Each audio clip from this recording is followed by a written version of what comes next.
Muy bien, hermanos, continuamos la enseñanza expositiva y consecutiva de la palabra de Dios. Y como ya saben ustedes, el día de hoy daremos inicio a una nueva carta del Nuevo Testamento y es la carta de Santiago. Y como ustedes saben, esta carta pertenece a un grupo de cartas que son llamadas cartas universales o cartas generales, y se les da ese nombre porque no están dirigidas a alguna iglesia específica o a una persona en general, sino que en este caso se dirige a personas dispersas que estaban fuera de Jerusalén. Esta carta fue escrita en un periodo temprano de la iglesia, como vimos ahora en la escuela bíblica, que aprovechamos ese tiempo para ampliar y estudiar un poco sobre Santiago. Posiblemente, como vimos, es la primera carta en ser escrita del Nuevo Testamento, y aunque es universal, aunque es universal, se enfoca en una audiencia judía, una iglesia que todavía se reunía en la sinagoga y donde no se encuentra el conflicto en relación a los gentiles.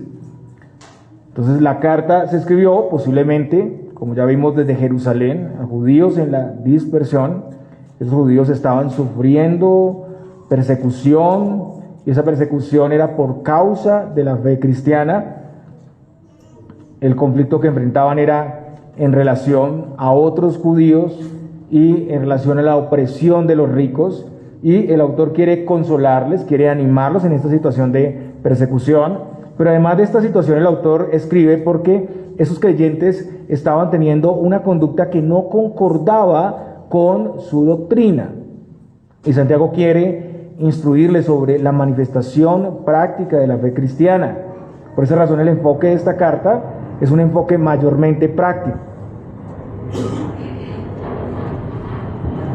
Podemos decir que la carta de Santiago es una carta hortatoria, y eso quiere decir que tiene varias exhortaciones, tiene una estructura sencilla, es muy puntual en cada tema, pero está llena de muchas exhortaciones sobre las pruebas y las tentaciones, exhortaciones sobre la oración, la sabiduría, poner en práctica la palabra de Dios, el favoritismo de unos, la fe y las obras, la amistad con el mundo, la murmuración, la dependencia de Dios, la opresión de los ricos, la paciencia, las quejas y la búsqueda de los pecadores. Está relacionada con la enseñanza de Jesús en el Sermón del Monte, con el libro de Proverbios, los primeros capítulos. Es una epístola, pero tiende también a tener características más bien de un sermón. Y además, esta carta pertenece a un grupo de libros que tardaron un tiempo, como vimos, un tiempo considerable, 4 siglos, en ser reconocidos por la iglesia. Solo fue hasta el Concilio de Cartago que ese libro fue reconocido, aunque ya circulaba, ya era aceptado por muchos. Posiblemente las razones era que el autor no era un apóstol, también por un malentendido de su enseñanza acerca de la doctrina de la justificación por la fe y las obras, o por su enfoque, que es más práctico que doctrinal, pero sabemos que es una carta que es canónica y que ha sido siempre reconocida. Y el día de hoy vamos a abordar la primera de las temáticas exhortativas de la carta, el efecto de la prueba de nuestra fe. Puestos en pie, vamos a ir a la palabra de Dios y vamos a estar en el libro de Santiago, capítulo 1, los versículos 1 al 4. Puestos en pie para leer la palabra de Dios con toda reverencia. Santiago, capítulo 1, los versículos 1 al 4. Escuchemos con atención. Santiago, siervo de Dios y del Señor Jesucristo, a las 12 tribus que están en la dispersión, salud. Hermanos míos, tened por sumo gozo cuando os halléis en diversas pruebas, sabiendo que la prueba de vuestra fe produce paciencia. Mas tenga la paciencia su obra completa, para que seáis perfectos y cabales, sin que os falte cosa alguna. Oremos. Señor, bendito Dios, al iniciar esta maravillosa carta, queremos rogarte, Señor, que sea tu Espíritu guiándonos que podamos ver con claridad tu gracia, tu misericordia, tu redención, que podamos recibir estas múltiples exhortaciones para el peregrinaje, para la vida cristiana, en medio de las diferentes circunstancias que tenemos y que enfrentamos. Que nuestra fe, Señor, sea sólida, que sea una fe que sea probada como el oro, pero que dé frutos abundantes de justicia. Te lo pedimos, Señor, en Cristo Jesús. Amén. Podemos sentarnos, hermanos. Y todos sabemos aquí que en el peregrinaje cristiano nos encontramos con diferentes situaciones que siempre golpean nuestras vidas y nos mueven a actuar, nos mueven a perseverar. La vida del creyente muchas veces es presentada en las Escrituras, en el Nuevo Testamento, como una carrera atlética donde es necesario prepararse, correr a cierto ritmo constante, evitar distraerse, mirar fijamente a la meta para poder ganar. Y una de las cosas difíciles de hacer durante la prueba es sentir gozo. Y ahora Santiago nos muestra la razón de ese gozo. Y es básicamente la dinámica de estar creciendo constantemente y viendo constantemente el avance en la vida cristiana. La esperanza de la obra terminada del Señor en nosotros también nos motiva y nos llena de gozo. Todo esto nos llama a no desistir, sino más bien a seguir adelante, porque hay un galardón al final. Y Santiago dice aquí en el versículo 1, Santiago, siervo de Dios y del Señor Jesucristo, a las 12 tribus que están en la dispersión, salud. Estuvimos estudiando ya profundamente en la escuela dominical sobre este tema, ampliamos, hubo momentos para preguntas, y ahora solo voy a retomar algunos detalles en la carta que ustedes ya bien conocen. Como vemos aquí, el autor se presenta como Santiago, en el griego dice Jacobo o Jacobus. El nombre Santiago, como ya lo vimos, es una contracción castellanizada de dos palabras latinas, Santus y Jacobus, San Jacobo. Jacobo fue el medio hermano del Señor, según Gálatas 2:9.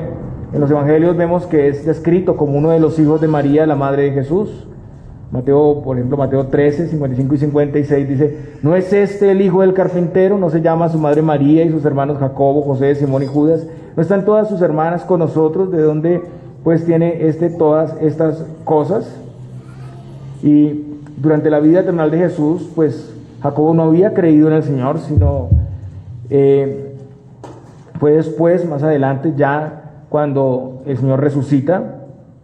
En Juan 7:5 dice, porque ni aún sus hermanos creían en él. Entonces él se convierte después de la resurrección, como vemos en Hechos 1:14, en 1 Corintios 15:7, donde el Señor se le presenta a Jacobo. En segundo lugar, Santiago se presenta como un siervo de Dios y del Señor Jesucristo. Como vimos, él no es uno de los 12 apóstoles, pero es un ministro reconocido, muy reconocido en Jerusalén, el hermano del Señor. Por el libro de Hechos sabemos que Santiago llegó a ser dirigente o pastor de la iglesia de Jerusalén. En su oficio de líder fue considerado como columna o pilar de la iglesia junto con Pedro y con Juan, según Gálatas 2:9. También, como ustedes saben, participó activamente en el concilio de Jerusalén, pero él se presenta aquí sencillamente como un siervo o un esclavo de Dios y del Señor Jesucristo. Y esto es importante porque Santiago no se presenta como medio hermano del Señor o el hijo de María y José o bajo el reconocimiento de su posición en Jerusalén. Él no usa su relación familiar, su relación eclesiástica para tener autoridad, sino que se presenta como un siervo y un esclavo del Señor. Esto, por un lado, muestra que Santiago se considera igual a los demás siervos y no considera que su relación familiar le dé un estatus mayor o mejor. Él podría haber dicho que era el hermano del Señor y eso podría darle alguna autoridad, pero él no lo hace. Y por otro lado, ataca directamente el énfasis tradicional que vemos en el romanismo en relación a María, ¿no? Lo importante no es pertenecer a la familia de Jesús, sino, como la misma María dijo, he aquí la sierva del Señor, hágase conmigo conforme a su palabra. Lucas 1:38. Ahora Santiago, el hijo de María y José, también dice que es un siervo de Dios y del Señor Jesucristo. Y estas dos confesiones están en armonía con las mismas palabras del Señor cuando le hablaron de su familia. Él dijo en Lucas 8:21, mi madre y mis hermanos son los que oyen la palabra de Dios y la hacen. Y sabemos por la historia que Santiago siguió sirviendo al Señor por muchos años y en el año 62 murió como mártir sirviendo al Señor. Los sacerdotes lo arrojaron desde el techo del templo, eso lo narra la historia. Él sobrevive a la caída, después es apedreado y sobrevive, pero finalmente es golpeado con un garrote hasta morir. El ejemplo de Santiago entonces aquí, hermanos, nos anima a perseverar en la carrera de la fe, sin ningún tipo de presunción, sino sin apoyarnos en una posición o en una relación con otros para ser lo que somos, sino considerando sencillamente que somos siervos y esclavos de Cristo y que su poder obra a través de vasos frágiles. En cuanto a los que reciben la carta, los destinatarios, como ya decía, la epístola de Santiago pertenece a la categoría de epístolas universales o generales. Ahí están Hebreos, Primera y Segunda de Pedro, las 3 cartas de Juan y Judas. Santiago dice a las 12 tribus que están en la dispersión, salud. Este libro está dirigido a cristianos judíos que vivían fuera de Palestina. El término 12 tribus está haciendo referencia a 12 tribus de Israel dispersas entre las naciones. Esta era la conocida diáspora o dispersión. La diáspora se aplicaba a los israelitas que quedaron dispersos en esas diferentes regiones. Y para comprenderlo mejor, como ya lo vimos en la escuela, es necesario recordar lo sucedido en la historia de Israel. Recordemos que durante la monarquía, en los años 931 al 975, el reino de Israel se dividió en 2 grupos. 10 tribus quedaron ubicadas al norte del país con el nombre de Israel y 2 tribus al sur con el nombre de Judá. Los asirios conquistaron Israel en el año 722 y llevaron cautivas las 10 tribus. Las 10 tribus nunca regresaron. El reino de Judá continuó solo por 140 años. Más tarde, por su pecado, fueron llevados cautivos a Babilonia en el año 586. El cautiverio duró 70 años y Ciro, rey de los medo-persas, decreta el retorno. Y después de eso, miles de judíos vivían fuera de las fronteras de su nación. Y las sinagogas sirven durante ese tiempo como el sustituto del templo en esos lugares alejados del templo. Y ahora nos preguntamos, ¿cómo conocieron esas personas la fe cristiana? ¿Cómo se originó esa comunidad de cristianos judíos? En el libro de Hechos vemos que Lucas cita esos lugares donde vivían los judíos en el primer siglo. Hechos 2 del 9 al 11 dice: partos, medos, elamitas y los que habitamos en Mesopotamia, en Judea, en Capadocia, en el Ponto y en Asia, en Frigia y en Panfilia, en Egipto y en las regiones de África, más allá de Cirene, y romanos aquí residentes, tanto judíos como prosélitos, cretenses y árabes, les oímos hablar en nuestras lenguas las maravillas de Dios. Esos judíos, como costumbre, venían a la fiesta de Pentecostés y ahí escucharon el evangelio predicado por los apóstoles. Entonces los que se convirtieron posiblemente llevaron el evangelio a esos lugares. Los que se quedaron en Jerusalén sufrieron persecución y también fueron expulsados después de la muerte de Esteban, ustedes recuerdan, y se esparcieron por muchos lugares más. Hechos 8, versículo 1, 11 y 19 habla ampliamente sobre eso. Entonces, las 12 tribus en la dispersión hace referencia a cristianos judíos que vivían en esas regiones distantes. Santiago saluda a esas personas, pero el saludo aquí, salud, es un término griego particular, porque interesantemente este fue el saludo en la carta enviada después del concilio de Jerusalén. Ustedes recuerdan ahí en Hechos 15, donde participó Jacobo y se dio instrucción en relación a los gentiles, y eso puede ser evidencia de la autoría de Jacobo. En Hechos 15, 23 aparece. Entonces, aunque para este momento temprano en la historia las iglesias eran enteramente judías, los creyentes incluso se reunían en la sinagoga, sin embargo se entiende que siendo el libro de Santiago palabra de Dios, es útil para todos. Esta carta también tiene como destinatarios a los gentiles. Y recordemos que entre el grupo que había venido a Pentecostés habían algunos prosélitos que eran convertidos de las religiones paganas al judaísmo. Entonces, ahí tenemos más bien una descripción de una iglesia universal, el Israel de Dios, conformando un solo pueblo. Esta carta es universal, es también para nosotros, es para todo el pueblo de Dios en la historia. Qué gozo, hermanos, es ver el avance del Evangelio en diferentes regiones, donde Dios en su sabia providencia permitió que estos asentamientos judíos fueran el vehículo para que el mismo pueblo judío llevara el Evangelio a esas regiones distantes.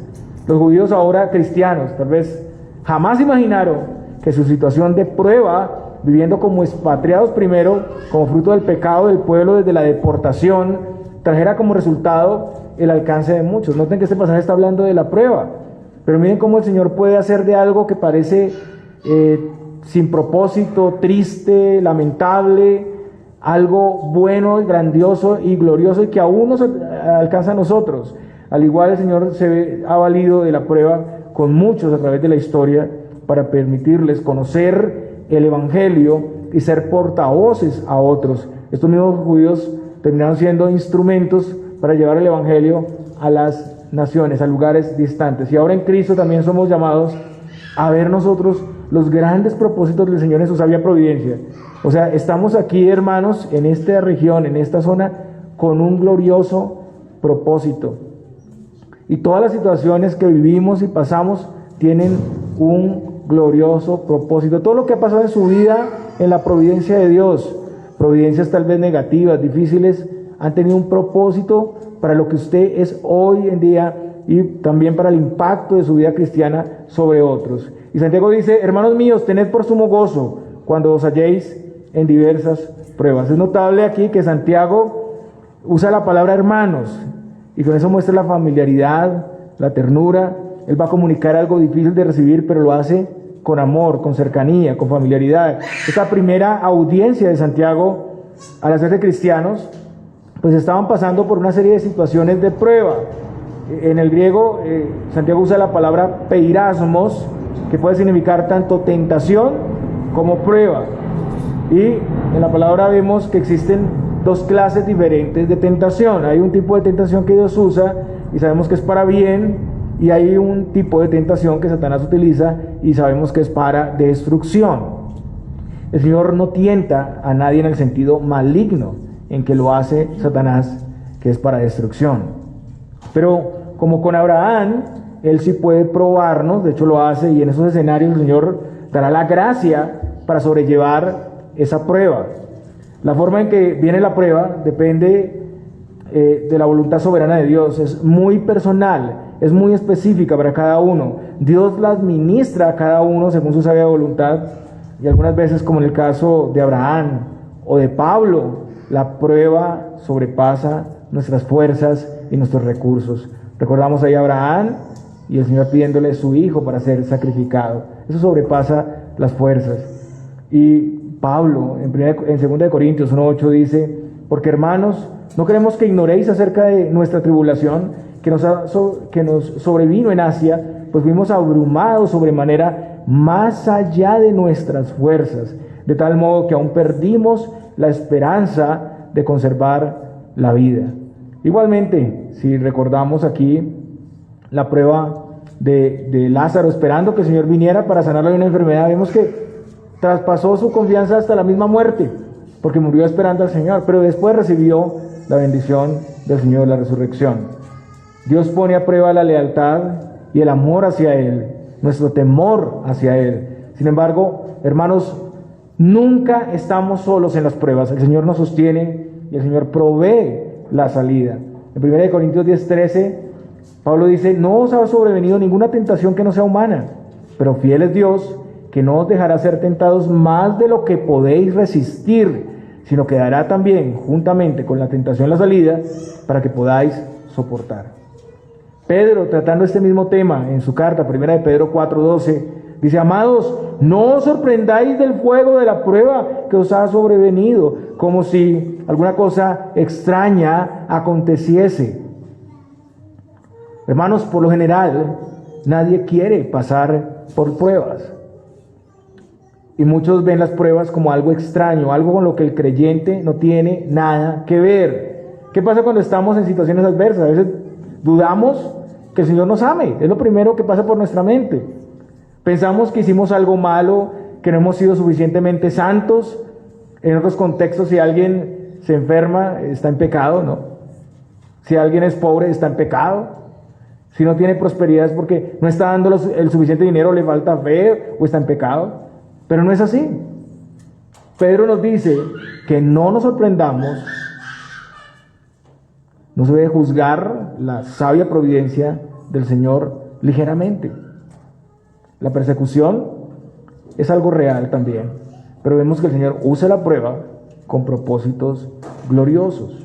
Como lo dice Pablo a los romanos, y sabemos que los que aman a Dios, ustedes lo saben de memoria, todas las cosas les ayudan a bien. Esto es, a los que conforme a su propósito son llamados. Lo que Santiago quiere mostrar aquí es que el Señor usa la prueba para el bien de sus oyentes y de todos los creyentes en la historia. La prueba es usada por el Señor como ese torno que moldea nuestras vidas. Ahora, a veces la prueba parece contradecir los propósitos de Dios. A veces no entendemos por qué ocurren algunas cosas.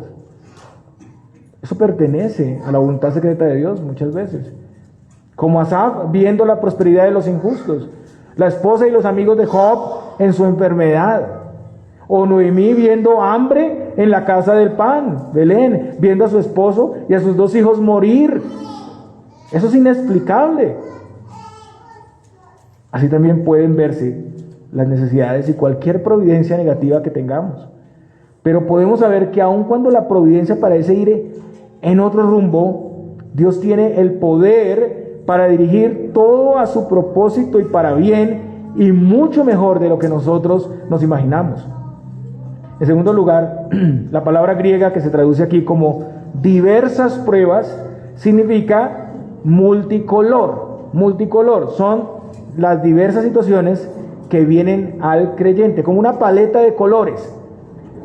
Con esto Santiago quiere decir que vienen de todos los lados y pueden estar ocultas en muchas situaciones, en la riqueza, en la pobreza, en la enfermedad, en la salud, en la prosperidad, en la desgracia, en la libertad, en el cautiverio.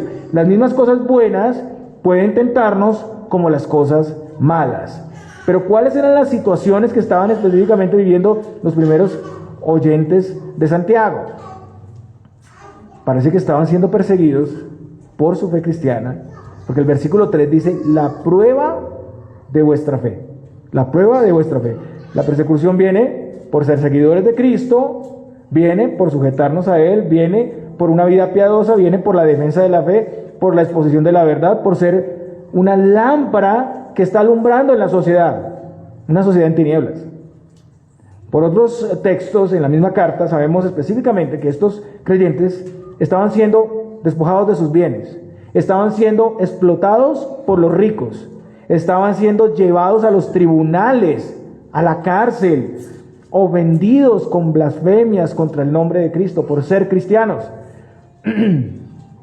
Vaya conmigo a Santiago capítulo 2, versículos 6 al 7.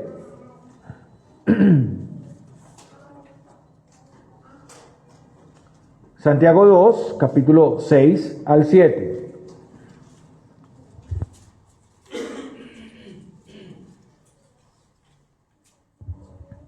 Pero vosotros habéis afrentado al pobre, no os oprimen los ricos, y no son ellos los mismos que os arrastran a los tribunales, no blasfeman ellos el buen nombre que fue invocado sobre vosotros. Recordemos aquí que estas personas eran judíos convertidos al cristianismo. Al convertirse ellos, básicamente fueron condenados al ostracismo, eran rechazados, eran odiados por los que antes eran su familia y sus amigos. Pero en lugar de lamentarse, entristecerse, quejarse, Santiago dice que ellos debían gozarse en el Señor. Y él lo dice aquí como un imperativo. Ellos son llamados a tener por sumo gozo cuando estén en diversas pruebas. Y hermanos, esto puede sonar extraño, puede sonar insensible. Las personas pueden pensar, si uno dice esto, bueno, tal vez usted está muy cómodo allá en Jerusalén, ¿no? O usted, pastor, dice esto, pero soy yo el que lo estoy sufriendo. Entonces, para todos, esto puede sonar lejano, pero Santiago tiene un verdadero interés pastoral. Él quiere animarles en medio de esa situación tan difícil para que puedan sobrepasarla, para que puedan seguir adelante. Y así como es multiforme la prueba, también el apóstol Pedro utiliza la misma palabra hablando del tema en 1 de Pedro 4:10 y habla de la multiforme gracia de Dios. La gracia de Dios será suficiente y será también diversa para suplirnos en nuestras diferentes adversidades. Un comentarista dice lo siguiente: nuestras adversidades puede que tengan muchos colores, pero también la gracia de Dios, no hay color en la situación humana con el que la gracia de Dios no puede hacer juego. Hermano, la prueba servirá para hacernos más conscientes de nuestra maldad, para depender más de Dios y para fortalecernos y prevenirnos ante las tentaciones que van a venir en el futuro. Las pruebas nos llevan a valorar, a apreciar con mayor gratitud las cosas que el Señor nos ha dado en su buen propósito. Y las pruebas exhiben nuestro celo, nuestra lealtad por su voluntad. El sufrimiento es usado para probar nuestra fe, para santificarnos y para moldearnos.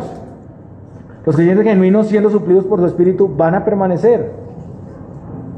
Ahora, ¿cuál es la razón de este sumo gozo en medio de la prueba? Y eso depende de lo que dice Santiago: sabiendo que la prueba de vuestra fe produce paciencia. La palabra griega para paciencia significa perseverancia, resistencia y aguante constante, aguante alegre. Y la palabra producir en el original tiene como significado elaborar algo completamente. Entonces la razón del gozo es que la prueba produce perseverancia, y una perseverancia que será completa en el día final. ¿Qué significa eso? En primer lugar, Santiago dice algo muy interesante: sabiendo. Él da por sentado que los que se gozan en las pruebas lo hacen porque han tenido la experiencia constante de ver los efectos de la prueba en sus vidas. Saben. Para el creyente, pues no es extraño, no es por casualidad, sino que es la dinámica constante en su peregrinaje. Como alguien dijo, eso es cristianismo básico. Y sabemos que el Señor lo hace para bien y nos da lo que necesitamos. Él no suple todas nuestras necesidades, suple nuestras verdaderas necesidades, no lo que creemos que necesitamos. Nos gozamos al contemplar la victoria cuando nuestra fe ha resistido el impacto de las pruebas y sigue adelante con más vigor y poder. Cada batalla es una experiencia que nos enriquece, que nos deja más preparados para seguir resistiendo y luchando. El apóstol Pedro en su primera carta, y cito muchas veces Pedro porque Santiago está muy conectado con Pedro, está incluso la carta de Pedro dirigida a los expatriados de la dispersión también, y habla sobre el sufrimiento y las pruebas. En 1 de Pedro 1:7 dice: para que sometida a prueba vuestra fe, mucho más preciosa que el oro, el cual aunque perecedero se prueba con fuego, sea hallada en alabanza, gloria y honra cuando sea manifestado Jesucristo. El oro es probado con fuego para ser purificado. Nuestra fe es purificada en las pruebas para hacerla más sólida, más pura, más genuina. Y perseveramos mirando a Jesús. Es la única manera de permanecer y avanzar. O sea, sufrimiento por sufrir, eso no lleva a ningún lugar. Muchos han sufrido sin Cristo y perecen sin Cristo. O sea, el sufrimiento y las diferentes circunstancias llevadas en los medios de gracia, llevadas en el poder de Cristo, es lo que nos capacitan. El momento de la prueba es el momento de acercarnos y profundizar más en la comunión con Dios. No se puede dormir en medio de la prueba, no se puede tener fortaleza sin dependencia del Señor. Eso implica usar los medios que Él nos dio, la palabra, la oración. Podemos pedir con fe al Señor sabiduría en medio de las diferentes situaciones. Es el pasaje que sigue. Podemos acudir a la palabra y ponerla por obra, no siendo oidores olvidadizos. Es lo que está ahí en el libro de Santiago. Entonces estamos llamados a vivir en dependencia del Señor cada día, confiando el futuro a su voluntad. La perseverancia nos lleva a depender confiados en el Señor, seguir sirviéndole y haciendo su voluntad. Pero en todo esto, hermanos, como ustedes pueden ver, somos activos. El atleta se prepara constantemente para perseverar, aprende de todas sus experiencias y va haciendo lo mejor cada día.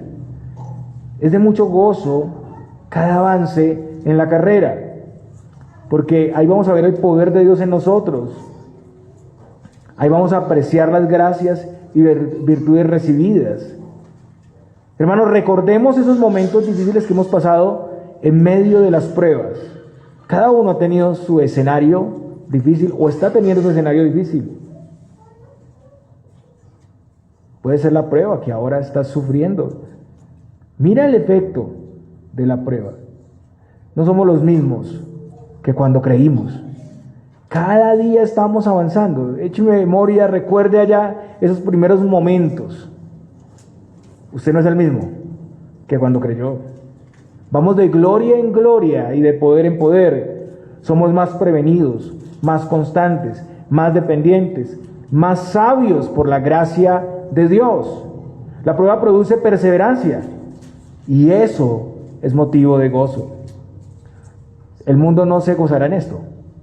El no creyente no se gozará en esto porque no le importa la santificación. Pero cuando el creyente puede ver cosas que han sido transformadas en su vida a partir de la prueba, puede gozarse, porque ve el efecto de la obra de Dios. Ve que el trabajo en el Señor no ha sido en vano. Pero se nos llama también a cuidar esa perseverancia. Versículo 4, mas tenga la paciencia su obra completa para que seáis perfectos y cabales, sin que os falte cosa alguna. Podemos ser tentados a abandonar la perseverancia, a ser pasivos, perezosos, a abdicar en nuestras obligaciones y llamados. De hecho, constantemente recibimos esa tentación. O simplemente asumiendo en nuestras fuerzas la perseverancia. Lo que dice Santiago es que la perseverancia tiene que ser constante. No se puede dormir en medio de la carrera sin perder la carrera. Tampoco podemos apurar la perseverancia. No podemos pretender tener ya lo que solo se consigue por medio de procesos continuos y regulares. En segundo lugar, la palabra completo significa la meta, significa el cumplimiento del propósito soberano de Dios. Cabales es holocleros, es completo en toda parte. Dios completará su propósito de manera integral. Por un lado vemos que el Señor perfeccionará o glorificará a los suyos. Nada nos faltará. Las diferentes pruebas nos están preparando y están contribuyendo hacia la madurez plena. Y eso será una realidad cuando Cristo venga. Eso está en armonía con las palabras del Señor en los Evangelios. Mateo 24:13. Mas el que persevere hasta el fin, este será salvo. Esta es la fe que tiene obras, la fe práctica, como lo enseña más adelante Santiago. Pero también por otro lado, la perseverancia constante y fiel trae como resultado una capacidad mayor y cada vez más completa y eficaz para enfrentar las pruebas. Si la perseverancia y constancia es interrumpida, es intermitente, la madurez y el crecimiento no será conseguido. Y no estaremos más capacitados ni maduros para enfrentar esas pruebas. Y en algún momento nos rendiremos. El efecto será lo contrario al gozo, tristeza y desesperanza. Y la realidad es que viviríamos sin el propósito de Dios, sin los efectos gloriosos del Evangelio. Pero si es constante y fiel, estaremos siempre capacitados para responder a las diferentes situaciones que nos presenten. No nos faltará nada para resistir y soportar las pruebas. Y este es un llamado a ocuparnos diligentemente de mantener nuestra perseverancia, de no descuidarla sabiendo que somos responsables, pero a la vez que el Señor completará la obra que inició en nosotros. La perseverancia actual trae mayor capacitación, mayor equipamiento y es indicador que en el día de Cristo llegará a su plenitud. No podemos evitar sentir gozo porque estamos siendo transformados cada día por el Señor. Porque la victoria del Señor es nuestra, hermanos. Porque el Señor nos transformará, nos dará un cuerpo glorificado al final. Verdaderamente estando en Cristo todas las cosas nos ayudan a bien y podemos estar confiados. Entonces, hermanos, usemos cada una de nuestras circunstancias como un estímulo para crecer más, para perseverar más y mejor. Pero miremos a Cristo, porque no hay crecimiento en relación solo al sufrir pruebas.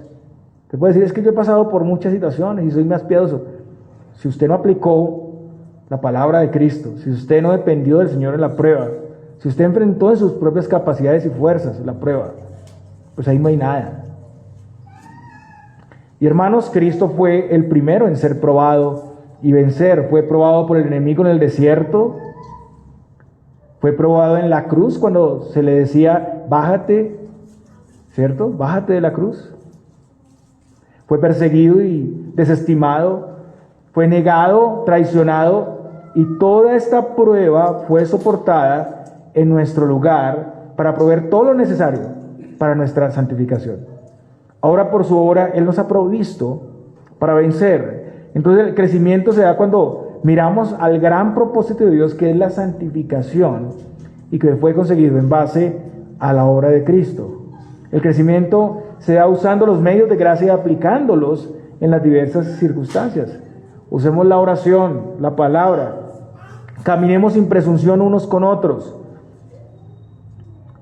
En relación a la parábola de las minas en los evangelios, el Señor concluye diciendo en Lucas 19:26, pues yo os digo que a todo el que tiene se le dará, mas al que no tiene, aún lo que tiene, se le quitará.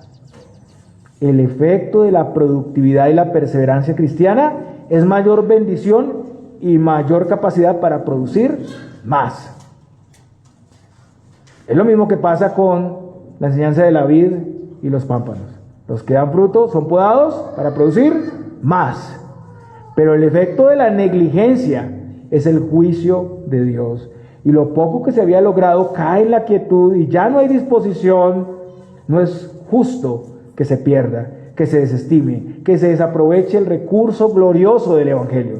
El que no valora, el que no presta atención, el que evita los llamados y responsabilidades de la palabra de Dios continuamente, el que no produce o da fruto en el reino, es despojado de todo. Sus capacidades se atrofian y no son más útiles. Y hoy es hora de mirar las pruebas a la luz de esos propósitos de Dios. Es hora de actuar, hermanos, de arrepentirnos y hacerlo a tiempo, retomar nuestra perseverancia. Tal vez alguien aquí haya cesado, se haya detenido en el camino y esté estancado. Pero es hora de volvernos al Señor. Es hora de dar pasos y gozarnos en la creciente fortaleza de nuestra fe. No cediendo a la prueba, no permaneciendo pasivos, no siendo negligentes, sino mirando a Cristo para perseverar y esperando el futuro glorioso que Él nos ha preparado. El Señor les bendiga, hermanos. Oremos. Padre, gracias por tu palabra. Gracias porque tú nos muestras el camino que has trazado por nosotros, para nosotros, pero también nos muestras que tú fuiste el primero en pasar por ahí. Es un camino angosto, es una puerta angosta, pero conduce a la vida eterna. Señor, obra en nosotros ese querer como el hacer. Señor, abre nuestros oídos para atender a tus llamados, para ser prevenidos y actuar, para retomar, si hemos cesado, esa perseverancia constante y para gozarnos, Señor Dios, en cada avance que tú nos das por tu gracia en este peregrinaje. Te damos gracias, Señor, y te alabamos en Cristo Jesús. Amén.